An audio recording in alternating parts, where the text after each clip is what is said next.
મહાકુંભમાં શ્રદ્ધાળુઓને જવા માટે ગુજરાત સરકાર દ્વારા એસટી નિગમની વોલ્વો બસ સેવાની શરૂઆત કરવામાં આવી છે।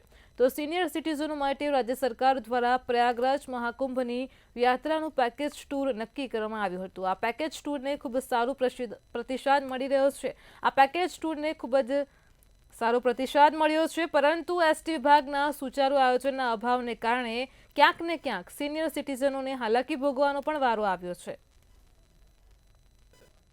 રાજ્યના સિનિયર સિટીઝનોને કુંભ ખાતે પહોંચવા માટે વોલ્વો બસની સેવા શરૂ કરવામાં આવી હતી અને અલબત્ત આ સેવાનો અનેક લોકોએ લાભ લીધો છે, પરંતુ જે રીતે રાજ્ય સરકાર દ્વારા દાવા કરવામાં આવ્યા હતા અને કુંભ પર પહોંચવાની જે વ્યવસ્થા કરવામાં આવી તે વ્યવસ્થાને લઈને કેટલીક ગેરસમજો પણ ઊભી થઈ છે અને ક્યાંક ને ક્યાંક વહીવટી તંત્ર મહાકુંભની જે યાત્રા કરાવવાનું આયોજન કર્યું હતું તેમાં થાપ પણ ખાધું હોય એમ લાગી રહ્યું છે। ક્ષણો કેટલાક સંભાળના એવા પણ રહ્યા છે કે જે તમને વ્યક્તિગત રીતે વ્યથિત કરી ગયા છે। શું છે સમગ્ર ઘટના, અમને જણાવો।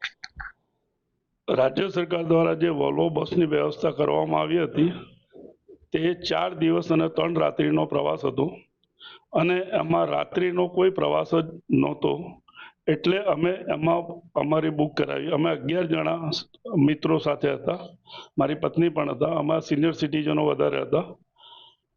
આ બસ જેનું શેડ્યુલ જણાવવામાં આવેલું કે સાંજે 6-8 વાગે શિવપુરી પહોંચી જશે પહેલા દિવસે, બીજા દિવસે પ્રયાગરાજમાં 6 વાગે પહોંચી જશે, પરત રાત્રે શિવપુરી ત્રીજા દિવસે 12 વાગે આવી જશે રાત્રે, અને વડોદરા રાત્રે ચોથા દિવસે 9 વાગે આવી જશે। આ 4 દિવસમાં એક પણ સમય બસ સાચવી શકી નથી અને દરેક વખતે બસ મોડી પડી છે।